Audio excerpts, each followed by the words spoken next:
Di dalam pegunungan yang dalam, tanpa jejak manusia, di sebuah lembah sunyi, seorang pengembara yang tersesat, terhuyung-huyung melintasi punggung bukit. Sambil terus berjalan, matahari sudah di barat, menggantung rendah dan angin terasa menembus sampai tulang, hingga membuat tubuh menggigil dingin. Saat itu, sesuatu menyentuh kaki pengembara itu. Itu selembar kertas hitam. Ketika ia mengangkat kepala, astaga, gunung itu sepenuhnya tertutup oleh kertas hitam di mana-mana.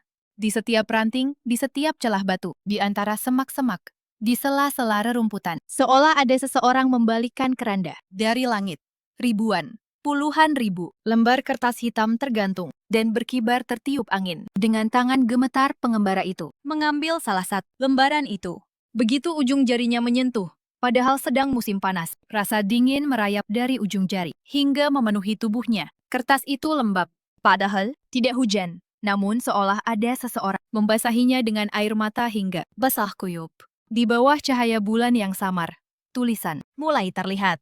Tulisan itu kaku dan bergetar, seolah seseorang yang sekarat, memeras sisa tenaga terakhirnya untuk menulis. Maafkanlah, orang tua ini hanya ingin hidup sedikit lebih lama saja. Tulang punggung pengembara itu terasa dingin. Namun pada saat itu, sesuatu yang mengerikan terjadi. Tulisan itu mulai bergerak. Warna tinta yang tadinya samar perlahan menghitam, lalu menggeliat dan menyebar di atas kertas. Seperti darah yang meresap. Seperti sesuatu yang hidup, seperti makhluk bernyawa. Pengembara itu terkejut dan menjatuhkan kertas itu. Namun, kertas itu tidak jatuh ke tanah. Ia berhenti begitu saja di udara. Lalu perlahan, sangat perlahan, ia mulai naik ke langit. Kertas-kertas lain pun demikian. Ribuan lembar kertas hitam serentak melambung ke angkasa. Saat itulah langit terbelah. Bukan petir yang menyambar, bukan pula guntur yang bergemuruh. Di antara awan gelap, hujan hitam mulai tercurah. Tidak, itu bukan hujan, itu kertas. Ribuan, puluhan ribu, bahkan ratusan ribu lembar. Kertas hitam jatuh dari langit. Pengembara itu menjerit dan berlari. Namun ia tak bisa kabur. Kertas-kertas itu mengejarnya seperti hidup pada kerah bajunya. Mereka menempel, menyapu wajahnya, melilit pergelangan kakinya. Dan pada setiap kertas ada tulisan yang tertoreh. Maafkanlah aku. Mengapa sedingin ini? Aku ingin makan satu suap. Anakku, ibu sangat merindukanmu. Itulah jeritan terakhir. Orang-orang yang mati. Ini bukan sekadar kertas biasa. Ini adalah dendam. Ini adalah Han, jeritan berdarah. Dari mereka yang dibuang, yang ditinggalkan. Dan kisah ini akan membawa kalian kembali ke tempat di mana Han itu bermula. 3 bulan yang lalu, di sebuah desa kecil di bawah gunung, terjadi kisah yang bahkan memalukan untuk diucapkan. Desa Chongsan, sebuah desa kecil, bersembunyi jauh di tengah pegunungan berlapis-lapis dengan sekitar 50 rumah saja. Karena dikelilingi gunung hijau sepanjang tahun, desa ini disebut Chongsan. Penduduk desa mengolah tanah ini turun-temurun dan hidup dari sana. Meski miskin, namun terkenal karena hati mereka yang hangat dan baik. Namun sejak musim semi tahun itu, di desa mulai beredar suasana yang aneh. Katanya, ada satu orang lagi yang pergi ke gunung. Seorang perempuan yang sedang mencuci pakaian di sumur, menoleh ke sekeliling dan berbisik pelan. "Syih, jangan sembarangan," bicara begitu. Perempuan di sebelahnya buru-buru menutup mulutnya dengan tangan. Namun, suaranya bergetar. Tapi itu benar kan, bulan ini saja sudah 3 orang. Orang tua di rumah pandai besi pun katanya pergi begitu. Bagaimana bisa begini dunia ini? Sudah akhir zaman, akhir zaman. Para perempuan itu menggeleng dan menghela napas panjang. Pergi ke gunung. Di desa ini, tak seorang pun menyebut arti sebenarnya dengan mulutnya. Namun tak ada yang tidak tahu. Pergi ke gunung berarti tak akan pernah kembali. Tak ada yang berkata, namun semua orang tahu kebenaran yang begitu mengerikan itu. Di kedai tua yang reot di ujung desa, pejabat Yibang minum sendirian. Dengan arak, ia adalah juru tulis yang mengurus buku-buku catatan di kantor pemerintah. Akhir-akhir ini, kebiasaan minumnya makin parah. Matanya merah, dan wajahnya penuh kekhawatiran. Tuan Yibang, minum lagi? Akhir-akhir ini kenapa Anda minum sebanyak itu? Pemilik kedai bertanya cemas. Entahlah, dadaku terasa sesak saja. Yibang menghabiskan gelasnya dan menaruhnya dengan bunyi tak. Desa ini aneh. Ada sesuatu yang berjalan tidak semestinya. Apa maksudnya ada yang tidak semestinya? Orang-orang tua terus menghilang. Dibilang pergi ke gunung, dibilang meninggal karena sakit. Hanya itu yang terdengar. Yibang menghentikan ucapannya. Sepertinya, ia tak boleh berkata lebih jauh. Sebenarnya ia tahu, karena ia melihat sesuatu di buku catatan kantor pemerintah dengan nama Pajak Perawatan Lansia, pajak yang sangat besar dibebankan pada rakyat. Untuk merawat satu orang tua, setengah hasil panen setahun harus diserahkan sebagai pajak, begitu besarnya. Apa yang terjadi pada rumah-rumah yang tak sanggup membayar pajak itu, Ibang? Tak sanggup mengucapkannya. Hah, Ibang menghela nafas, lalu meneguk. Satu gelas lagi. Di luar, seekor gagak menangis. Dengan pilu. Rumah Doyun. Di ujung desa, menempel pada lereng gunung, ada satu rumah jerami yang berdiri. Atap jeraminya koyak di sana-sini. Pagar tanahnya nyaris roboh separuh. Itu rumah yang memancarkan kemiskinan. Di sudut halaman, Doyun menatap langit kosong. Usianya baru lewat 40, tetapi wajahnya sudah dipenuhi keriput. Seperti orang tua. Beratnya hidup, menindihnya. Di ambang pintu, ayahnya duduk dengan tenang. Ia berusia 83. Beberapa tahun lalu kakinya cedera hingga sulit berjalan. Namun pikirannya masih jernih. Hari itu, ayahnya menatap gunung jauh, lebih lama dari biasanya. Ayah, makanlah. Istrinya keluar membawa semangkuk nasi jelai. Butir nasinya hanya sedikit, mangkuk yang begitu miskin dan menyedihkan. Ayahnya menggeleng. Sudah, aku tidak lapar, walau sedikit saja. Biarkan. Jangan habiskan makanan, tanpa guna. Suara ayahnya datar.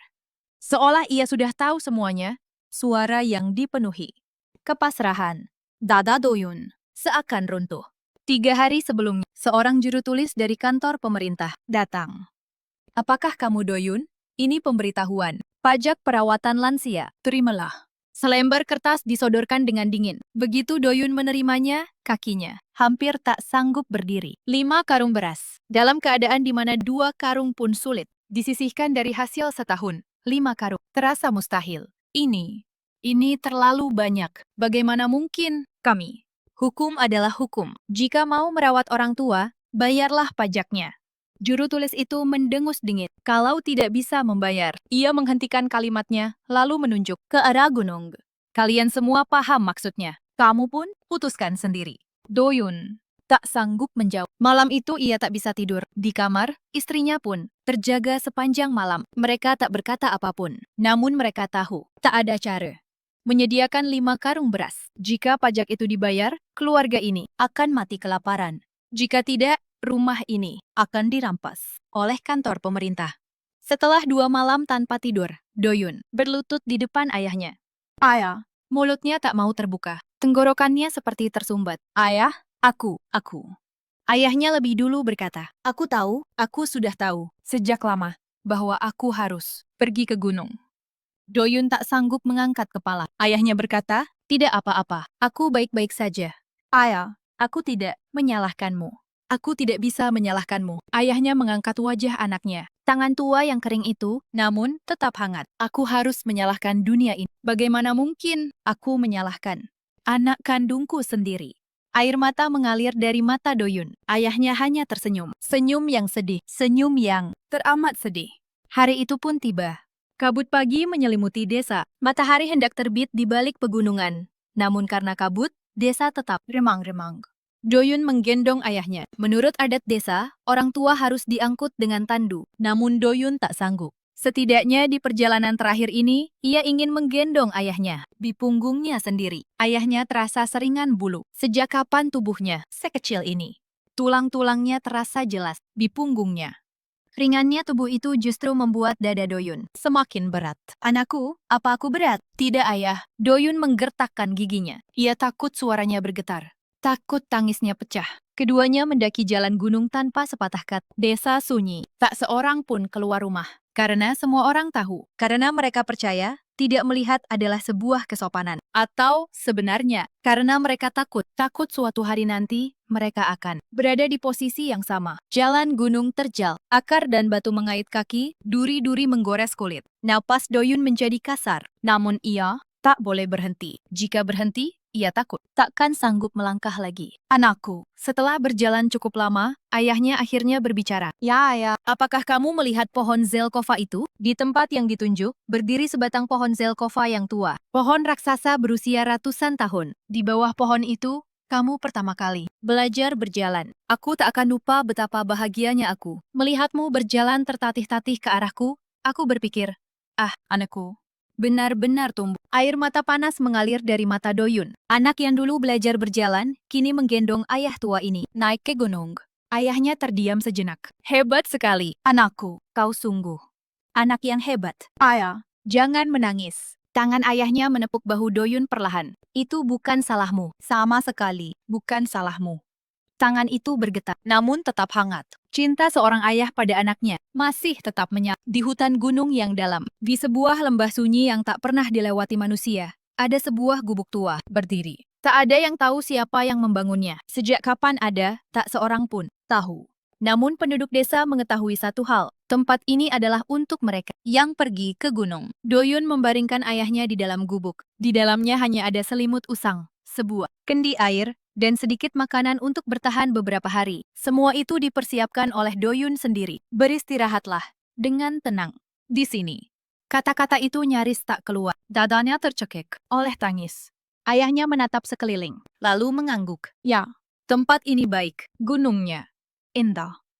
Doyun tak sanggup bertahan lebih lama. Ia berbalik. Jika menoleh, ia merasa akan runtuh. Ia takut takkan mampu meninggalkan tempat ini. Anakku, ayahnya memanggil. Doyun berhenti melangkah, namun tak berani menolak. Hiduplah dengan baik. Dan ayahnya mengeluarkan sesuatu dari dadanya. Bungkusan kecil yang dibalut kain tua. Bawalah ini.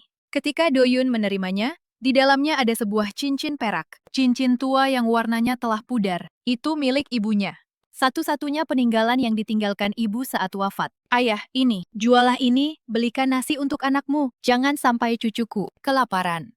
Ayah, Doyun berlutut di sana. Aku minta maaf. Aku benar-benar minta maaf. Anak durhaka ini. Cukup. Ayahnya menggenggam tangan anaknya. Tangan tua yang kering. Tangan yang seumur hidup menggenggam cangkul.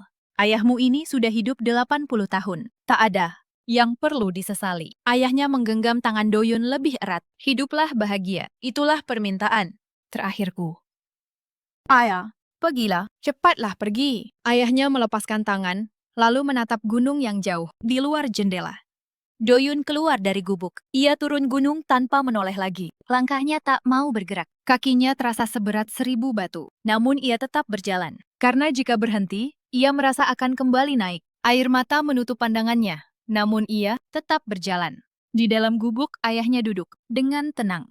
Di tangannya selembar kertas, tergenggam. Ia membawanya diam-diam, tanpa diketahui siapapun. Ayahnya dengan tangan gemetar, mulai menulis. Di atas kertas. Tulisan yang miring, tak rapi. Itu tulisan seorang tua, yang dulu belajar sebentar saja di surau sekolah desa. Itulah seluruh ilmunya. Maafkanlah, orang tua ini. Hanya ingin hidup sedikit lebih lama saja. Setetes air mata jatuh di atas kertas. Mengikuti jejak basah itu, huruf-huruf yang tertoreh menjadi lebih jelas. Saat Doyun tiba di mulut desa, itulah waktunya. Langit terasa aneh. Cuaca cerah, tetapi entah sejak kapan, awan gelap sudah berkumpul. Sepertinya tidak akan hujan. Namun dari langit sesuatu sedang jatuh. Awalnya kukira salju, namun ternyata bukan. Itu kertas. Kertas hitam. Doyun mengulurkan tangan dan menangkap salah satu lembar. Begitu ujung jarinya menyentuh, jantungnya serasa berhenti seketika. Kertas itu lembab, bukan berlumur darah, tetapi seperti direndam air mata seseorang hingga basah. Dan di kertas itu ada tulisan, tertira. Maafkanlah. Tangan Doyun gemetar hebat. Tulisan ini, tulisan miring tak rapi ini. Ayah, Doyun menatap langit. Kertas hitam terus-menerus tercurah, tanpa henti. Seperti langit sedang menangis, rasanya. Warga desa satu demi satu keluar, berlarian. Ini apa? Dari langit, kertas turun. Ini pertanda buruk. Ada hal sial sedang terjadi. Orang-orang diliputi ketakutan. Para perempuan memeluk anak mereka lalu berlari pulang, dan para orang tua menatap langit sambil gemetar. Nenek tertua di desa memungut selembar kertas. Begitu ia membaca tulisan itu, ia menjerit, nyaring. Ini Han para roh yang mati. Nenek itu menggigil seperti daun trembesi. Seluruh tubuhnya bergetar. Dendam mereka yang dibuang ke gunung telah menembus langit. Langit hendak menghukum kita. Doyun jatuh terduduk di tempat itu. Kertas hitam di tangannya tertiup angin, melayang pergi. Ia tak mampu menahannya. Tidak, ia bahkan tak punya tenaga lagi. Ayah, apa yang telah kulakukan? Hujan kertas hitam terus turun tanpa henti. Malam itu, desa benar-benar diliputi teror. Hujan kertas hitam tak berhenti. Bahkan sepanjang malam hingga fajar menyingsing, ia terus turun. Orang-orang mengurung diri di rumah. Pintu dikunci, jendela ditutup, selimut ditarik, menutupi kepala. Anak-anak menangis dalam pelukan ibu. Orang dewasa merapatkan tangan dan berdoa. Namun kertas-kertas itu tak bisa dihentikan. Menyusup melalui celah pintu, celah jendela, bahkan melalui atap. Seolah hidup, ia masuk kemanapun. Masuk lagi. Pemilik pandai besi menjerit. Kertas hitam berserakan di dalam rumah. Tak peduli berapa kali dibersihkan, semakin banyak yang masuk. Namun ada satu hal yang aneh. Tidak semua rumah mengalami hal yang sama. Hanya rumah-rumah yang mengirim orang tua ke gunung yang tertimbun lebih banyak. Rumah Doyun adalah yang paling parah. Halaman, atap, bahkan kamar tertimbun. Gunungan kertas hitam. Doyun duduk di antara kertas-kertas itu. Ia tak punya tenaga untuk membersihkan. Ia tak punya kemauan.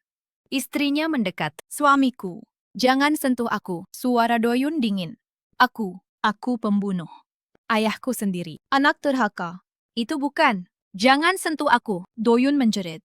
Lalu ia roboh ke lantai. Ayah. Aku minta maaf. Ampunilah aku. Kertas hitam berkibar di dalam ruangan. Seolah orang-orang mati sedang berbisik. Di luar, sekawanan gagak menangis keras. Keesokan harinya, hujan kertas hitam masih belum berhenti. Ketakutan semakin mencengkeram desa. Yibang memulai penyelidikan dari kantor pemerintah. Kertas-kertas ini sebenarnya dari mana asalnya?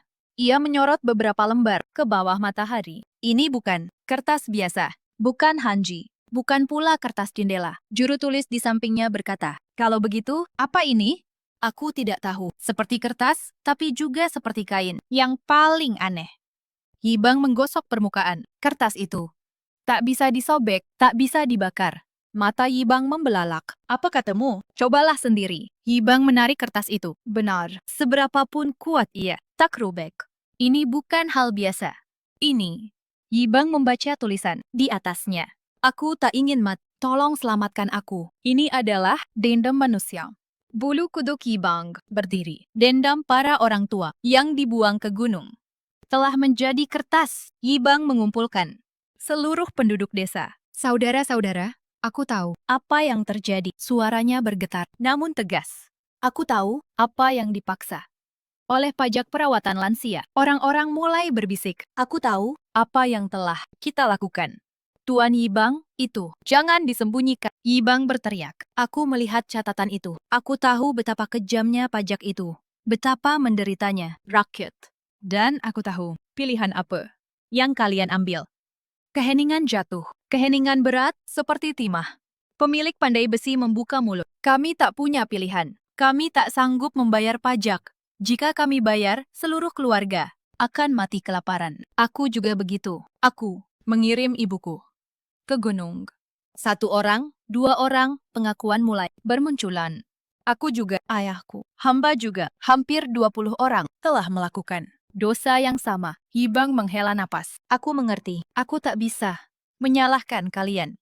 Yang harus disalahkan adalah pajak kejam itu. Namun, ia menunjuk kertas-kertas hitam. Hujan kertas ini telah berbicara. Dendam mereka tak akan memaafkan kita. Lalu, apa yang harus kami lakukan? Aku belum tahu. Yibang menggeleng. Namun kita harus menemukan jalan. Jika tidak, kita semua. Ia belum menyelesaikan kalimatnya. Kertas hitam jatuh semakin deras. Seolah orang-orang mati sedang menjawab. Tak ada pengampunan. Rumah Doyun. Kertas hitam menumpuk seperti gunung. Halaman sudah tak bisa diinjak. Atap pun tertutup rapat. Suamiku, kalau begini, rumah ini bisa runtuh. Istrinya berkata dengan gemetar. Doyun tak menjawab. Ia membaca setiap lembar kertas hitam. Aku ingin makan. Mengapa sedingin ini? Anakku, Aku merindukanmu. Maafkanlah aku. Di setiap kertas, tertulis kata-kata terakhir, orang mati. Di antara semuanya, Doyun mencari tulisan ayahnya. Maafkanlah aku. Orang tua ini hanya ingin hidup sedikit lebih lama saja. Doyun memeluk kertas itu ke dadanya. Ayah. Saat itu, anaknya mendekat. Ayah, kertas-kertas ini. Apa? Doyun menatap anaknya. Anak itu berusia 7 tahun. Matanya cerdas, mirip dirinya. Apakah ini yang dikirim? Kakek? Doyun tak mampu berkata apa-apa. Kakek. Kemana? Kenapa tidak pulang? Aku rindu kakek. Kakek. Yang selalu bercerita padaku. Air mata mengalir dari mata Doyun. Ia memeluk anaknya. Maafkan ayah. Malam itu, istri Doyun jatuh pingsan. Entah karena kertas hitam atau karena ketakutan. Demam tinggi datang tiba-tiba dan ia kehilangan kesadaran. Sayang, Doyun mengguncangnya. Namun ia tak bangun. Di luar rumah, kertas hitam bergesekan tertiup angin. Seolah orang-orang mati sedang tertawa. 3 hari berlalu, penyakit istrinya tak kunjung sembuh. Tebih pun tak berdaya. Obat tak menurunkan panas. Ia mengigau tanpa henti. Ayah mertua, ampuni kami. Bahkan dalam tidur ia memohon pengampunan. Doyun semakin tersiksa melihatnya. Anak kecil itu hanya bisa menangis. Di sisi ibunya. Ayah, ibu tidak mati kan? Tidak mati kan? Tidak seperti kakek, kan? Hati Doyun hancur. Anaknya tahu bahwa kakek tak akan kembali. Malam itu, nenek tertua di desa datang. Ia adalah orang paling tua di desa, berusia lebih dari 90 tahun. Doyun. Ya nenek, Kodangger, istrimu sakit. Ya. Nenek itu menatap sekeliling rumah. Kertas hitam menempel di dinding, di langit-langit, dan di lantai. Jangan coba membersihkan kertas-kertas ini. Apa? Ini adalah kata-kata orang mati. Jika kau menyingkirkannya sembarangan, hukuman akan datang. Nenek itu menggenggam tangan Doyun. Ada sesuatu yang harus kau lakukan. Apa itu? Naiklah ke gunung. Mata nenek itu berkilat. Carilah ayahmu. Mungkin belum terlambat. Tapi ayah sudah. Kita tak tahu. Mungkin ia masih hidup. Nenek itu berkata tegas. Dan jika ia sudah tiada, berikanlah pemakaman yang layak. Hanya dengan itu, hanya bisa terurai. Doyun mengangguk.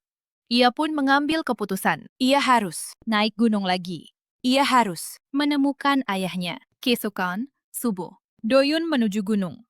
Hujan kertas hitam masih turun. Namun, ia tak berhenti.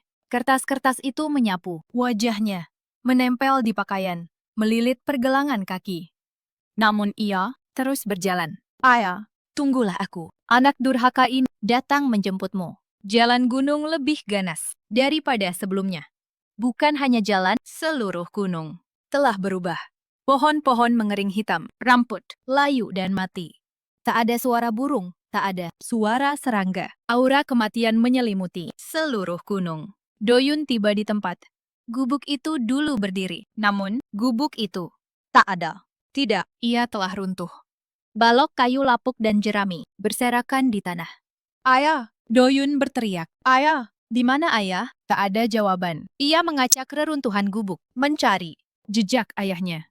Saat itu, tangannya menyentuh sesuatu. Basah, itu darah.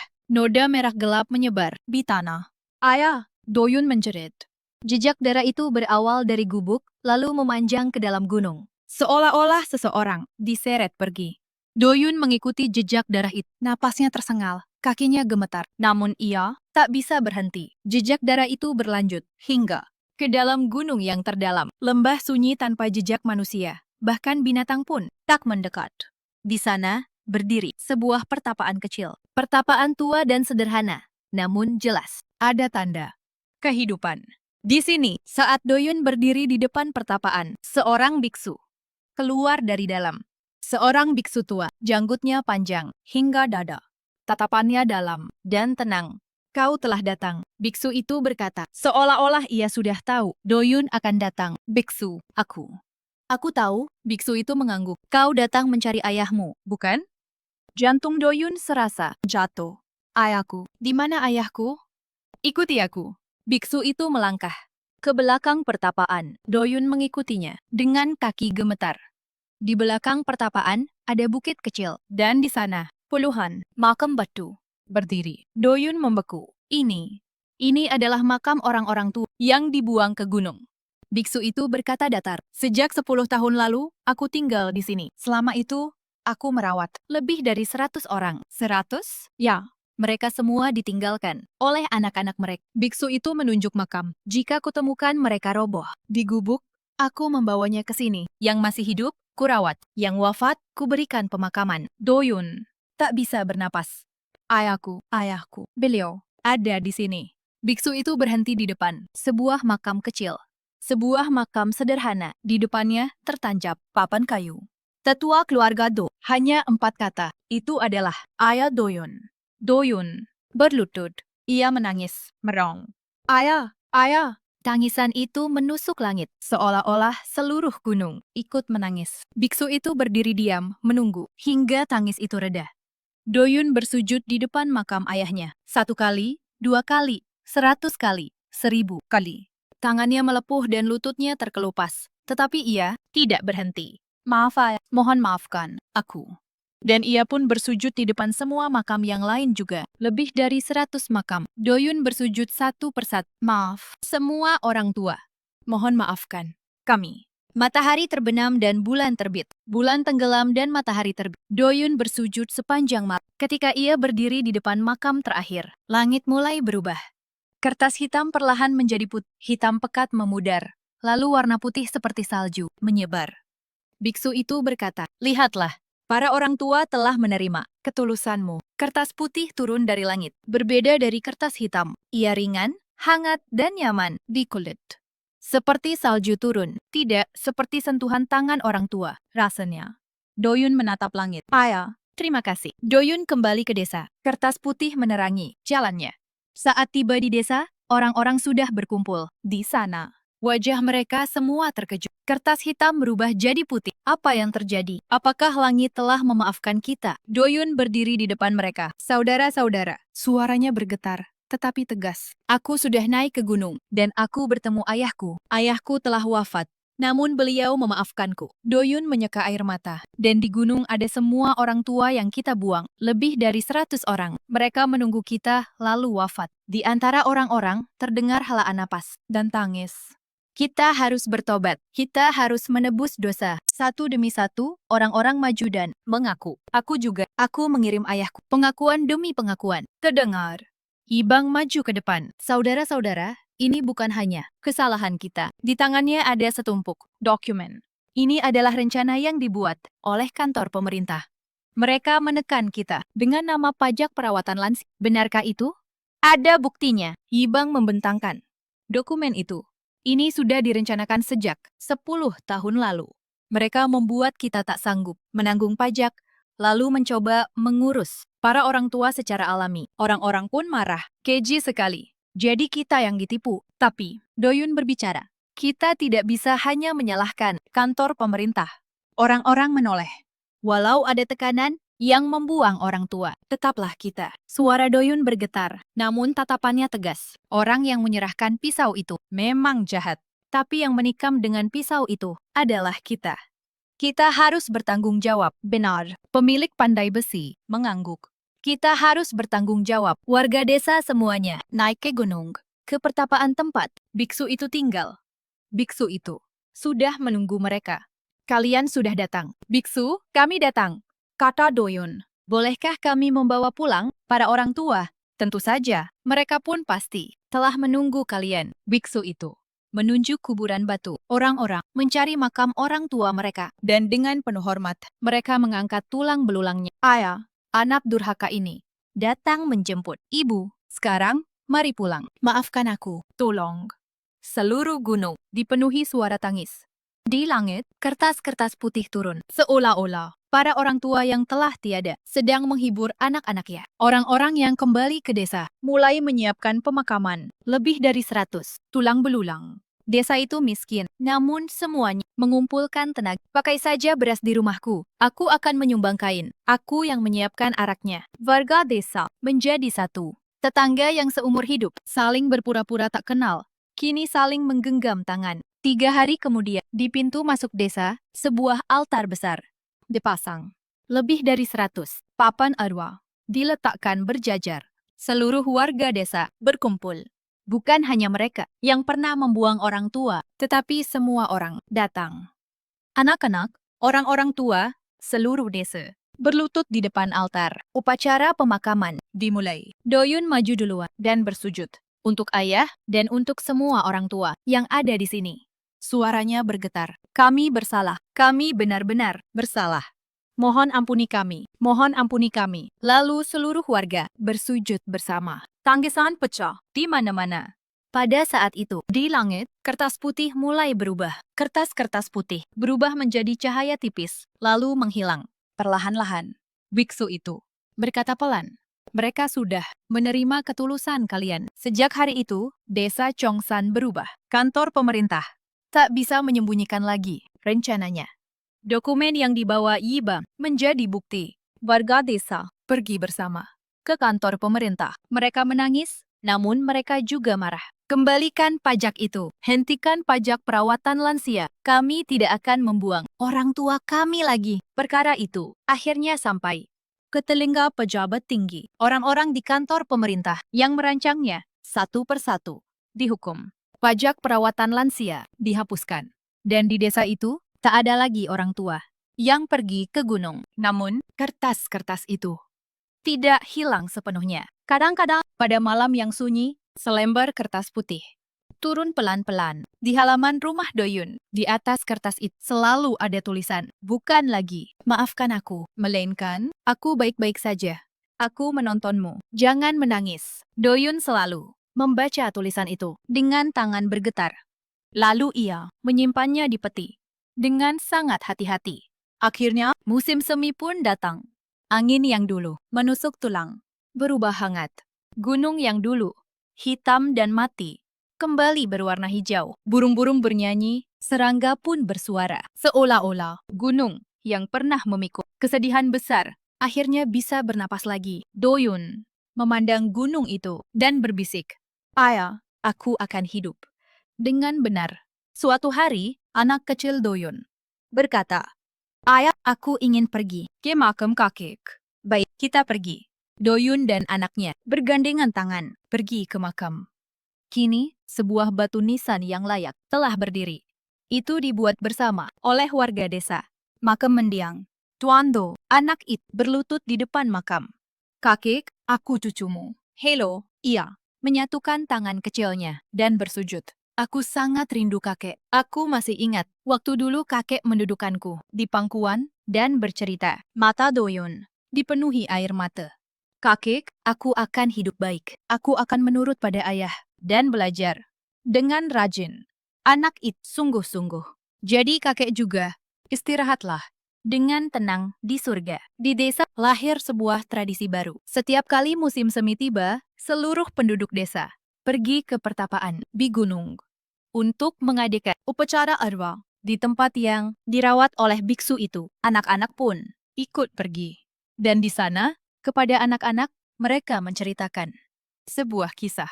Dulu, apa yang pernah terjadi? Mengapa kita harus menghormati orang tua? Anak-anak, dengarkan baik-baik. Kata Doyun, orang-orang yang tidur di sini, semuanya adalah orang yang dibuang. Mereka dibuang oleh anak-anaknya, lalu wafat sendirian. Di gunung yang dalam ini, anak-anak menahan napas dan mendengarkan. Namun mereka, sampai akhir, tidak pernah membenci anak-anaknya. Sebaliknya, mereka berharap anak-anaknya bahagia. Itulah hati orang tua. Cinta orang tua memang seperti itu. Doyun menggenggam tangan putranya. Jadi kalian juga ingatlah. Hormati dan cintailah orang tuamu. Itulah jalan manusia. Suatu hari di musim semi, Doyun membawa putranya naik ke gunung. Saat tiba di pertapaan, biksu itu menyambut dengan gembira. "Ah, kalian datang." "Ya biksu, aku membawa anakku." Putranya membungkuk hormat kepada biksu itu. "Aku ingin pergi ke makam kakek." "Baik, ayo kita pergi." Doyun dan putranya bergandengan tangan pergi ke makam. Kini, sebuah batu nisan yang layak telah berdiri. Itu dibuat bersama-sama oleh warga desa. Songgo Dosi, Jimo, putranya, berlutut di depan makam. Kakek, aku cucumu. Hello, ia merapatkan tangan kecilnya, lalu bersujud. Aku sangat rindu pada kakek. Aku masih ingat dulu kakek mendudukkanku di pangkuan dan bercerita. Mata Doyun dipenuhi air mata. Kakek, aku akan hidup baik. Aku akan menurut pada ayah dan belajar dengan rajin. Putranya, sungguh-sungguh. Jadi kakek juga di surga. Beristirahatlah dengan tenang. Doyun mengusap kepala putranya. Kau mirip kakekmu. Benarkah? Ya, dia orang yang baik, dengan hati yang hangat. Doyun menatap langit. Di sela awan, cahaya matahari menembus turun. Angin musim semi yang hangat bertiup. Ayah, Doyun berkata, Pelan. Sekarang beristirahatlah dengan tenang. Aku tidak akan melupakan ajaran ayah, dan aku juga akan mengajarkannya kepada anakku. Cara mencintai, cara memaafkan, dan cara menghormati orang tua. Ia meletakkan bunga di atas makam. Bunga liar putih, kelopak-kelopaknya terbang tertiup angin. Seolah-olah ayahnya tersenyum dan melambaikan tangan. Doyun dan anaknya bergandengan tangan turun dari gunung. Saat menoleh, seekor kupu-kupu hinggap di atas makam. Kupu-kupu putih. Doyun tahu bahwa ayahnya selalu menjaganya dan bahwa ayahnya telah memaafkannya. Cinta kadang terasa seperti beban berat. Namun saat kita tak sanggup menanggungnya dan meletakkannya, kita akan kehilangan sesuatu yang jauh lebih besar. Cinta orang tua tidak bersyarat. Meski anak berbuat salah, bahkan meski dibuang, mereka tetap mencintai anaknya sampai akhir. Ingatlah cinta itu. Dan berbaktilah selagi mereka masih hidup. Setelah mereka meninggal, seberapapun kita menyesal, itu sudah terlambat. Daripada bersujud 100 kali di depan makam, lebih besar artinya makan 1 kali bersama mereka saat mereka masih hidup. Penebusan yang sejati tidak dibuktikan dengan kata-kata, melainkan dengan tindakan. Dan tindakan itu harus berlanjut sepanjang hidup. Seberat apapun dunia, membuang orang tua tidak pernah bisa dibenarkan. Karena itu berarti membuang diri sendiri.